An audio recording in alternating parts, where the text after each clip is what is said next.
Ladies and gentlemen, welcome back to, well, normally I would welcome you back to the New World, but it occurs to me that our two players today do battle in the snowy plains of a different continent altogether, so instead, I welcome you to Siberia, indeed. Here we have Fard in the south of the map today, in the colour red, playing as Russia, and the first thing he's done is, of course, use that explorer there to kill off the tiger, guarding 50 wood, didn't use his crack shot, thought to himself, no, I'm going to save my crack shot, there might be another treasure nearby that's more difficult to get, and I might need my crack shot for that. And of course, in your starting town on Siberia, you do have this tower, and he made use of that tower. It has a ranged attack of 30, and he used the tower to target the tiger. You can see it's taken a couple of hit points worth of damage there, and conserving his crack shot, and still getting a really speedy kill, meaning he can get, of course, his explorer back to work sooner rather than later, and that is fairly important, as most civilizations, but certainly as Russia. So making those efficient plays really, really nice, because this guy, he's a lonely guy. There's no one else to help him scout. It's not like playing as France or Dutch, you know. Hard life. Got to scout the map all you by yourself. So, got to get him back to work and find those resources. And of course, the first thing he's done with the explorer is scout the back of his base, because it is unlikely that he will come there again. And there are resources and perhaps some treasures to be found, and of course use some herds, and certainly bringing this herd in very, very early on, because you want to shoot them towards your town as soon as you can, really. But he has this one which he otherwise wouldn't have scouted, so now that's good. But that 50 wood certainly going to help him out with the hunting dogs upgrade, and clearly he's opted for that early market, just getting that hunting dogs. And because we see an early market, I do actually think Fard here is planning something in the colonial age. Obviously Russia mostly does, but certainly mid to late colonial age. And judging from the early market,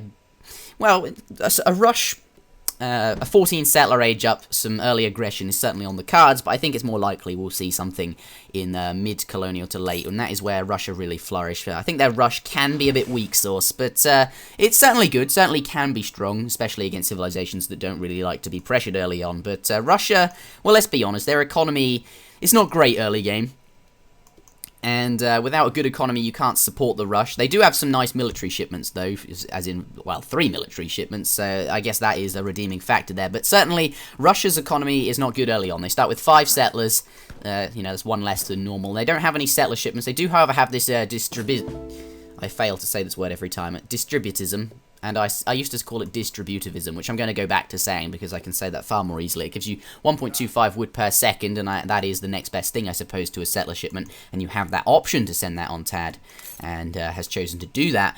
But Russia, their settlers train in batches of 3 here, so you're saving, well, they're actually 10% cheaper overall, so you're saving some food. But more importantly...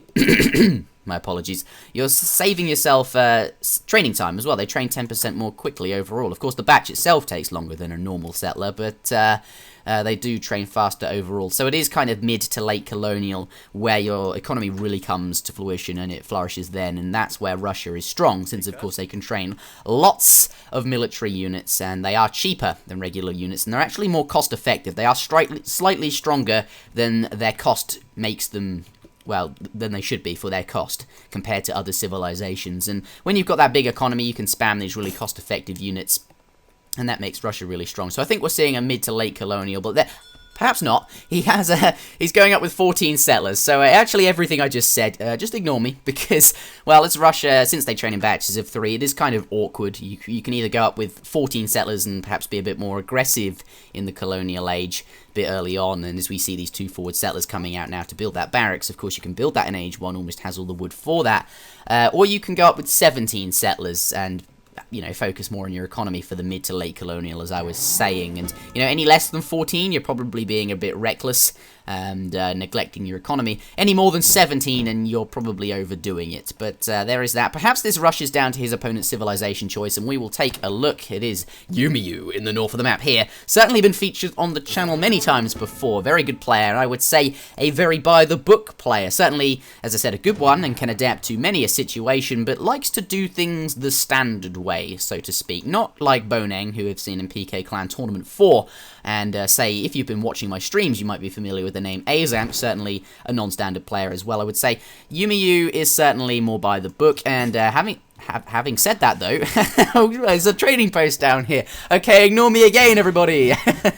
Okay, British don't like to build trading posts early on, and we all know this, and that's because they can better spend their wood on manor houses. And clearly he built this in age 1 because, you know, he's just aged up and is going to flop down this outpost here next to these hunts.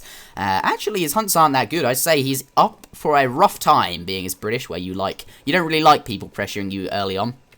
Not really. He does have the extra outpost from, I suppose, Siberia, and that helps, but his hunts are really bad. I mean, he's got this one over here, which he's starting to bring in, but, you know, once these run out, he's going to have to think about pushing out, and this is going to be an issue. But, yes, as I was saying, the trading post seems a bit non-standard. I'm going to flick over to Fard here and see what he's up to, but 5 Cossacks is his first home city shipment. Okay, going to be playing a rush here, I suppose, and also 5 musketeers there as well. But as I was saying, British don't like trading posts because the manors are more efficient, and I'd say even a market is more efficient as well, getting that hunting dogs upgrade. Certainly on Great Plains, where you've got those coin treasures all around your base that you can pretty much guarantee. I mean, there is, 30 coin over there. So Russia is certainly, Siberia is certainly okay as well. By the looks of it, Fard actually using his first military shipment plus the first batch of musketeers to kill off these snow monkeys. 8 snow monkeys, very easy to kill actually, because they're really, really weak. Walking the explorer around so it doesn't take any hit points worth of damage. And going to grab himself 205 food. I do think, of course, these cavalry here, the primary purpose of that, I think, actually sacrificing his economy a little bit by sending those, since Russia, for that mid to late colonial kind of agenda, likes to send 700 wood. And, well, the purpose of these is to raid, and he's delayed that, but delayed it for a good cause. 205 food. Here, not going to come in. There's 2 outposts shooting at him, and he knows that all these settlers are very close to each tower. There's no way he's going to kill any settlers. There's this wall here as well, so if he wants to get to the coin mine settlers, he'd have to go round it, giving Umeu plenty of time to respond. I imagine these will come round this side and perhaps try and raid on the other side there. But anyway, I was talking about Umeu's trading post. Yeah, I think everything British can do in the colonial age is stronger with a market and hunting dogs or an extra manor house. And the only, especially since this, British don't really usually have the units. If you're playing the regular British playstyle, and we'll switch over to Umeu, he has his first shipment was 700 wood, then 700 coin, I would imagine, now sending 5 settlers, and because you don't have that military to defend, this can be sieged down by, say, musketeers here, but here we see some Cossacks coming in, so you do some raiding here, but these cavalry are actually there to defend it. And I think Fard obviously didn't get any settlers, but he might actually have one of those, Cossacks that has gone into hand combat. That's going to slow the entire group down.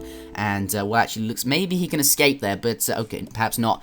He's going to have to send that particular one back so that the rest can escape. Actually, though, Umeu giving up the cause, but Fard's raiding really not being that successful. Delayed it a lot by getting that treasure, and actually didn't manage to get one here, so no settlers. That first home city shipment almost kind of, I wouldn't say wasted, but certainly a huge loss of potential, since, of course, he didn't get the raiding in, which really he needed to do to justify sending it, but that's okay. Trading post going down, and I think Umeu building that trading post, I would say Umeu's probably testing something here. He never does anything non-standard unless he's testing a new build that he's come up with, but yeah, it's just the only reason I can think of a trading post really being built is that he wants to go up to the fortress age. And clearly by his stockpiling of resources and lack of military units, this actually looks like a semi-fast fortress, since of course he's trained those 5 hussars here, which I think he wanted to do some raiding with, like you would with any other civilization, and then go up to fortress. And you might say, well, that's fair enough, but British, their fortress age isn't very good. And, well, that's, I think, mainly because their colonial is so much better, since you have those manor houses and actually sending shipments of, say, wood, say 700, 600 wood, and also the 5 settler shipment itself to make those manor houses just gives you such a stronger play. And if you go up to fortress, you're not going to have the time to be building those manors, and therefore you're kind of not using the civilization bonus that the civilization comes with.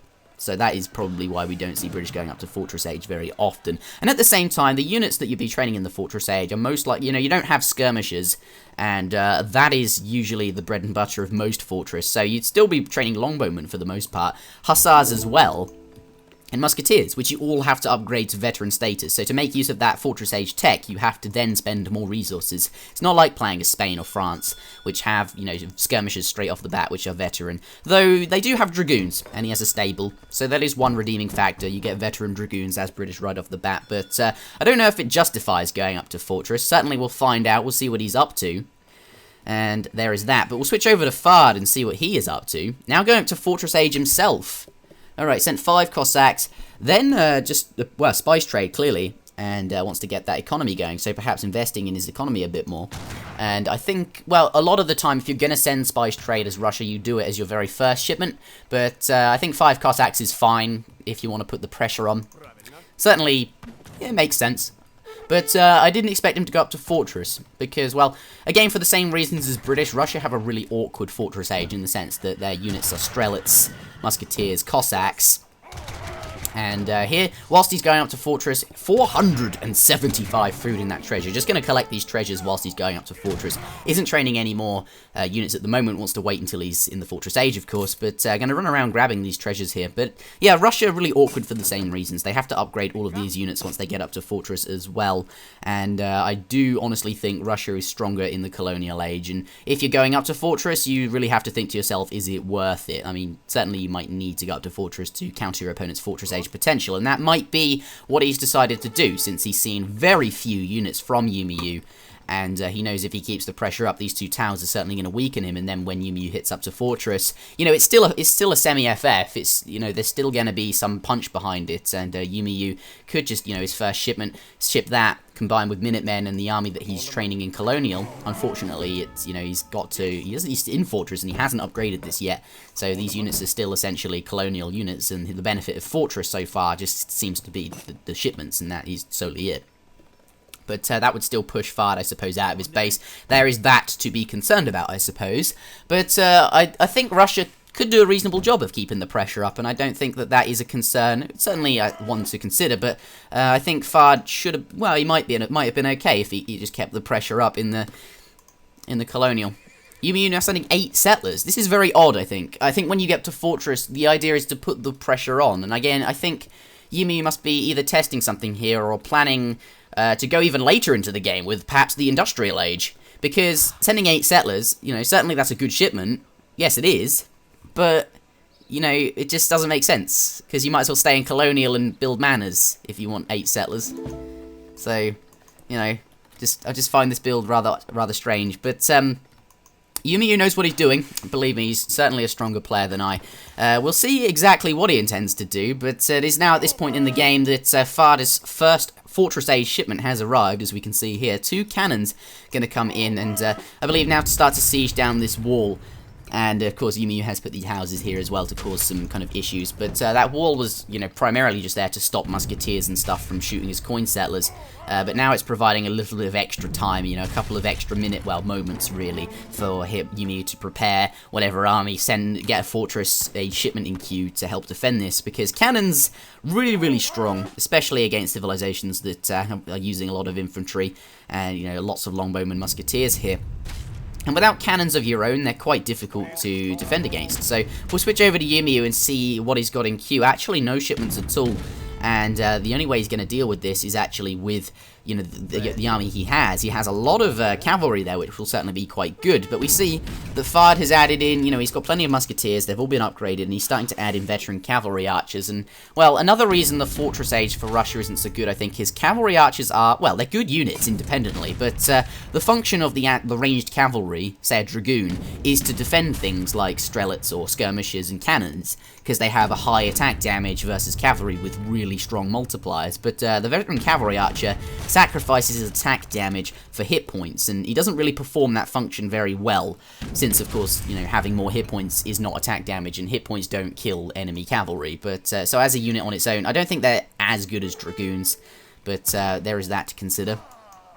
Just a quick consideration to Russia's ranged cavalry. And also that animation makes them, you know, the attack animation where they do a little bit of pulling back their arrow before they shoot, unlike dragoons who just go bang and the attack damage is out there instantly. So it's harder to hit and run with the cavalry archers as well, but still not a bad addition to the army, especially since he does have cannons. These two doing a lot of pressure at the moment, and Umeu doesn't even have his next shipment yet, but this wall certainly providing a lot of stall, since the cannons still haven't even started to siege that town centre, or any of his military buildings indeed, since of course these are behind his town centre, quite close to it. And is now going to start sieging that down, and this is where Umeu, I imagine, will put some settlers in the town centre here. He has 4 in there. Certainly we'll see some more in a minute, and he'll use that town centre to focus down these cannons, and as you can see, this one is already taking some damage. And he'll probably want to get this as low as he can before he engages, because I think the idea here is he needs to take out these cannons. Yeah, here comes some more settlers to do that. 5 hussars on the way. The town centre should... Well, he's certainly going to be hoping that the town centre has time to stay up. Going to send the Minutemen now, even though it's not really optimal, but he needs to, because the Minutemen will provide some more stall to keep the town centre up. And here, bringing them in to shoot down that falconet there. Of course, anything sieging down something, Minutemen do ×2 damage too, so they're actually not bad against a cannon if it's attacking a building or something. So, certainly bringing that first cannon down. The 5 hussars popping out here, bringing the other hussars in, but actually not committing to it. He's walking around a lot and taking a lot of shots from everything, and he's not sure if he wants to go in. Bringing all the infantry, not the cavalry, and to focus down the cannons. Focusing down the cannons with those units there. Taking a lot of losses, but it's that, I'll just focus down the cannons, get rid of those, and then leave strategy. And this looks like where the engagement is going to go. Yes, the cannons are down, but he lost a lot of infantry to do it, and all he has mostly left is the cavalry. And those really aren't that strong against, well, what Fard has here. Fard's army is mostly musketeers and cavalry archer, which, of course, both anti-cavalry. So actually, I'm very, very confused as to why Fard is not pushing in. But I should have said this earlier, actually. We've seen Umeu not really train that many units at all. He's just gone for this eco build and stockpiled the resources up. Those settlers now getting back to work. Going up to the industrial age now. And, yeah, I said those 8 settlers might indicate something that he's a bit later on in the game. But I don't see why you'd want to go up to the industrial age. There's really nothing there for British. Well, except for the rocket shipment, I suppose. And maybe the shipment that makes settlers train out of your manors estates. Here, Umeu going to lose some settlers. That's not too good. That's basically 10 settlers. It's basically the 8 settler shipment that he sent just gone. And that's not too good for him. Of course, actually going to call him out and say that it was a bit silly to have them collecting there, since there are coin mines closer to your base. But it is a mistake a lot of people can make. Everyone makes it. But then again, we can forgive him because, of course, these 2 manors here. Clearly, the settlers have been reproducing themselves at these manors, and he's going to leave them to collect there, since, of course, it is inefficient to move settlers around when you don't really need to. But I find this really odd that Fard has not pushed in. Like, clearly his military was bigger than Umeu's. And I think maybe the only consideration Fard had, perhaps Fard was anticipating, since he didn't see many more units and just let the pressure come in, that he was going up to the industrial age, and that...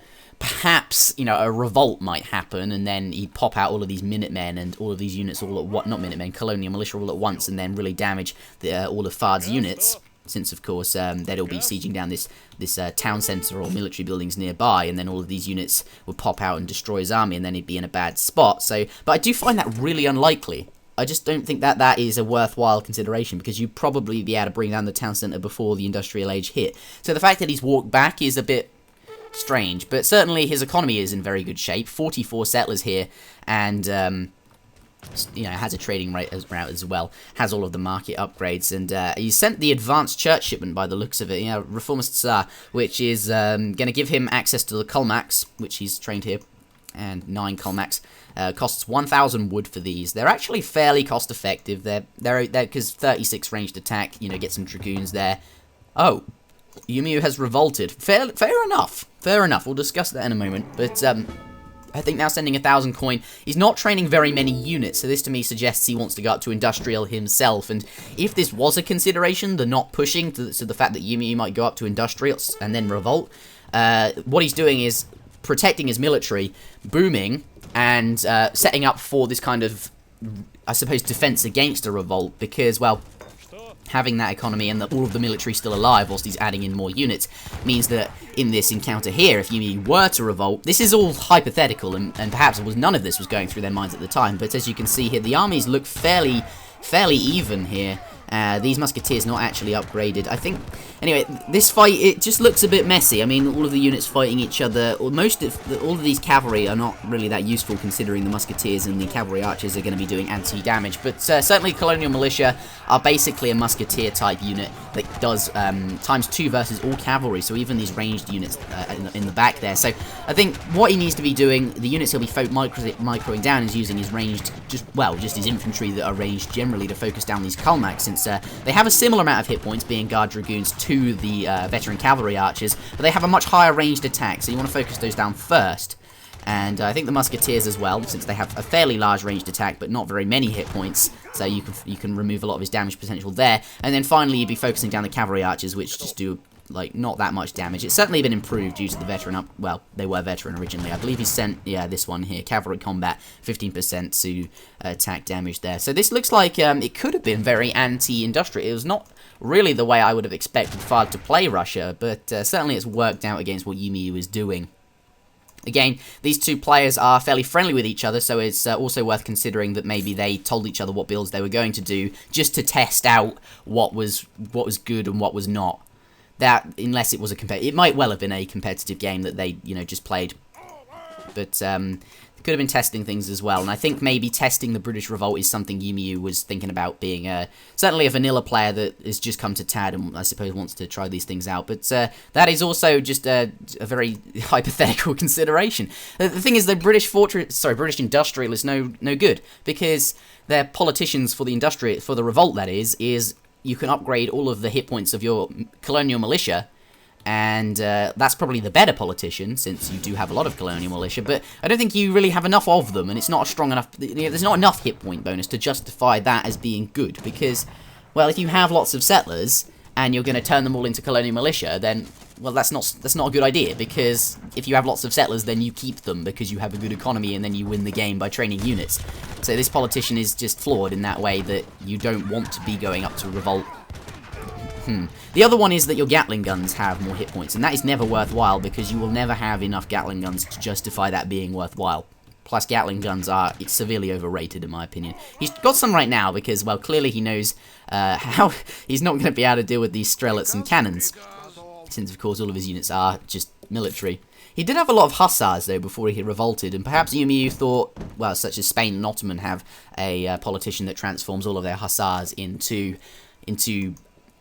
Imperial Hussars. It doesn't say they're Imperial, but they will be. They have the same stats. So, worth considering that. Maybe Umeu will tell us in the video below. His YouTube account name is From Swiss. So if you see From Swiss in the chat, then that is him.